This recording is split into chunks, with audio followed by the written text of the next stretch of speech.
सत्संग से सोधी आवे, नहीं जीव 84 में जावे। सत्संग से सोधी आवे, नहीं जीव 84 में जावे। अब मेटो द्वेष और राग, हो राग या उम्र बतेरी जाली। अब मेटो द्वेष और राग, हो राग या उम्र बतेरी जाली।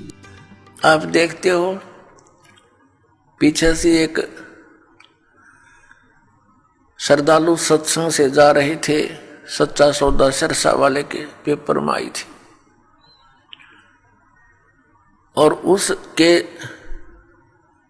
6 सदस्य यानी टोटल कुल के कुल सारे मर गए एक्सीडेंट में, एक बुढ़ा बच गया।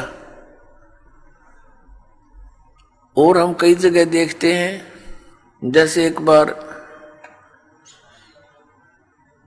भूकंप आया था गुजरात के अंदर, और सभी व्यक्ति 26 जनवरी यानी गणतंत्र दिवस भारत का मनाने के लिए तैयार थे। सन 2000 की बात है, 26 जनवरी की। ऐसा भयंकर भूकंप आया, 26 जनवरी की छुट्टी थी, कर्मचारी अधिकारी सब अपने घरों पर टेलीविजन के सामने बैठे थे कि आज अपने गणतंत्र दिवस की झांकी देखेंगे। ऐसा भयंकर भूकंप आया, जिन मकानों को, कोठियों को, संपत्ति को बनाने में सारा जीवन न्यौछावर कर दिया, उन्हीं कोठियों के नीचे दबके पूरे के पूरे परिवार नष्ट हो गए। पुण्यात्माओं, इस काल ने आप और हमारे ऊपर इतना प्रेशर डाल रखा है, तीनों गुणों का 3 इंजेक्शन लगा रखे हमारे, ये लगे ही रहते हैं, इनका प्रभाव हमारे ऊपर बना ही रहता है कंटिन्यूसली। तो उसके कारण हम इतने प्रभावित हैं कि हम अपने उद्देश्य को ही भूल चुके हैं। अब विचार करो, जो व्यक्ति उस भूकंप में मर गए या दुर्घटना में मर गए, वो कौन सी क्रियाएं किया करते थे, उनके क्या उद्देश्य थे, उनकी कितनी इच्छाएं थी, और हमारी क्या है, हम क्या सोचते हैं, हम कर क्या रहे हैं। एक भक्त बता रहा था कि मेरी मम्मी बात नोट कर आई थी, 5 लड़कियां थी, जिनमें से 3 का विवाह इकट्ठा ही था। 3 बेटियों का विवाह हो तो उस समय इस मनुष्य के माइंड की नीडल या सुई 100 से नीचे नहीं रहती।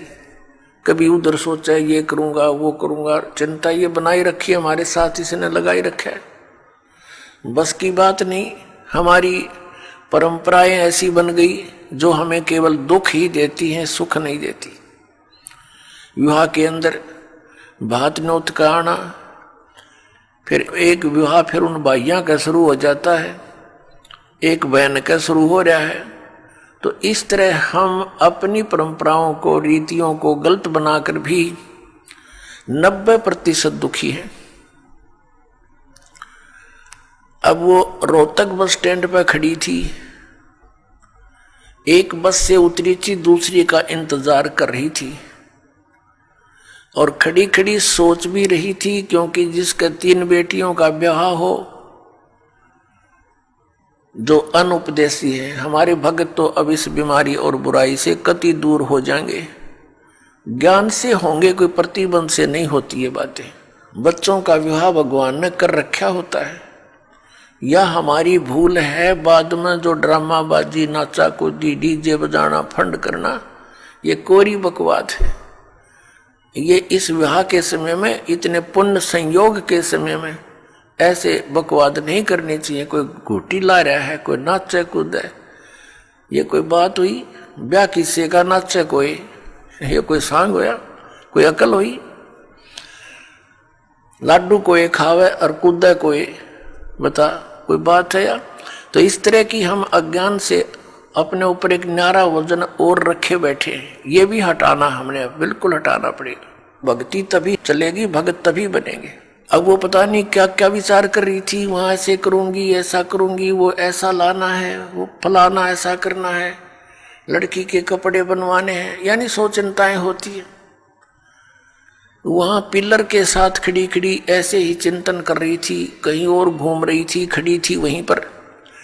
एक ड्राइवर ने बस बैक करके सेट करनी थी अपने स्थान पे, कंडक्टर लग गया खुले पैसे देन, किसी के बकाया थे वो बकाया पैसे।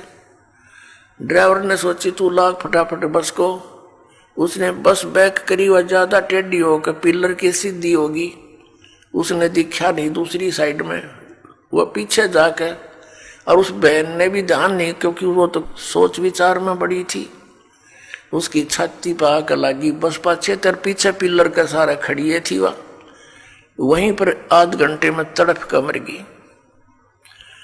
अब वो ब्याह भी रह गया, और जो इधर उधर की जो एक सेकंड का चैन नहीं था, अब वो कहाँ गई?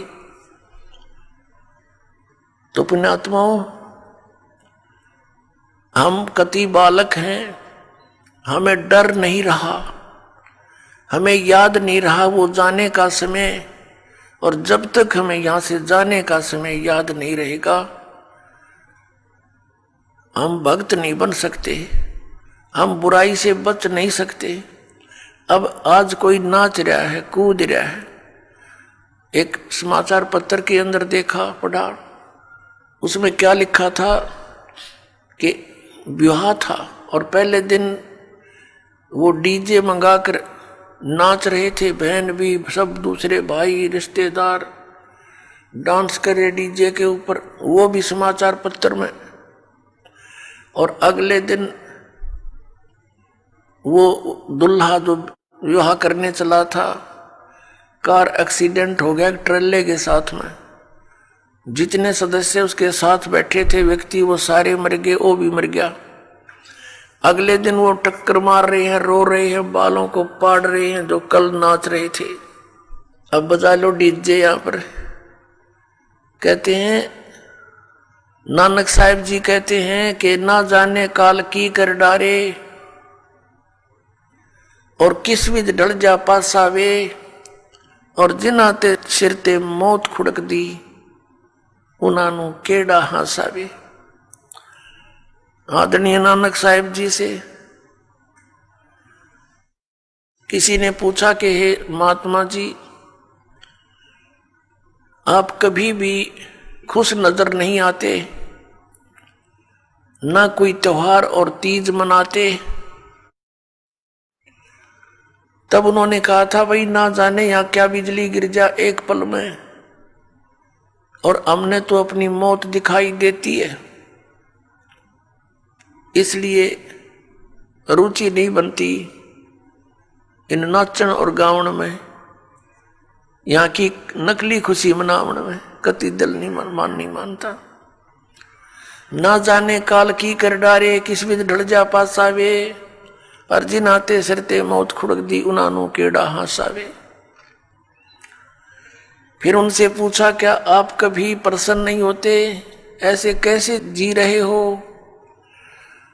तब उन्होंने बताया कि मैं प्रसन्न होता हूं, साध मिले साढ़े शादी होंदी, विछड़ जा दिलगिरी वे, अख दे नानक सुनो जिहाना, ये मुश्किल हाल फकीरी वे।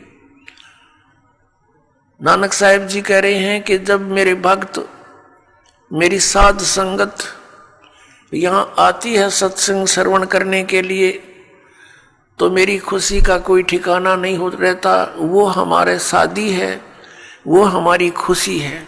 और जब ये वापस जाते हैं संसार में यहाँ से, तो फिर मुझे दिलगिरी होती है, बहुत परेशानी, दुख हो जाता है, चिंता लग जाती है कि कहीं ऐसा ना हो ये मेरे बच्चों को जिनको मैंने मुश्किल से मार्ग पर लाया है, सत्य बताया है, परमात्मा का सच्चा ज्ञान समझाया है। कहीं कोई काल, क्योंकि संसार में इस ज्ञान के जानने वाले व्यक्ति नहीं हैं। एक अकेला एक संत होता है जो सतमार्ग देता है। असंतों की गिनती नहीं होती। उनसे प्रभावित अन्य श्रद्धालु भी फिर उसी की बोली बोलते हैं, वही क्रियाएं करते हैं। तो नानक साहिब जी कहा करते कि मुझे फिर चिंता बन जाती है, कहीं मेरी फसल में कीड़ा ना लग जा, यानी कोई काल का दूत इनको भ्रमित ना कर दे, इनका जीवन नष्ट हो जा। कहते हैं साध मिले साढ़ा शादी होंगी, जब ये वापस आते हैं एज इट इज, तो मेरी खुशी का ठिकाना नहीं रहता कि परमात्मा की दया से अभी ये बचे हुए हैं। और विछड़ जा दिलगिरी वे, जब ये यहाँ से जाते हैं तब मुझे बड़ी परेशानी होती है, मुझे चिंता बन जाती है। क्यों बन जाती है? अख दे नानक सुनो जहाँ ना मुश्किल हाल फकीरी वे। फकीरी में भक्ति, फकीर का अर्थ होता है सभी बुराइयों से हटकर सबका परित्याग करके भक्ति करे। तो जैसे भी बुराइयां कुरीतियां संतों ने हटाने की चेष्टा की, तो अन्य समाज ने उसको लगाने की चेष्टा की।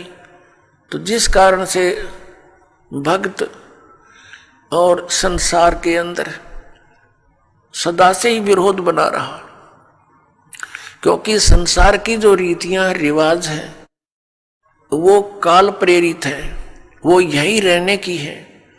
और संतों की मर्यादा इस काल की मर्यादाओं से हटकर है, वो भक्ति बाधक है। इसलिए अन्य समाज के लोग कहते हैं देखो इन्होंने तो माता धोकनी भी छोड़ दी, इन्होंने तो बाबा श्याम जी भी नहीं पूज रहे हैं, ये तो ऐसे भी नहीं कर रहे हैं, ये तो दिवाली भी नहीं मना रहे हैं, ये कैसे हो गए हैं, इन तो बट्ठा बैठा दिया। एक भक्त बतावा था, कहने लगा जी आज 10 वर्ष हो गए हमने कोई त्योहार नहीं मना लिया। नाम लिया था उसने उस दिन, फिर वो अपने दुख गिनावा था। कह रहा था जी हमने 10 वर्ष हो गए हमारा त्योहार नहीं मन लिया, ना होली ना दिवाली ना तीज ना कोई अन्य। क्या कारण?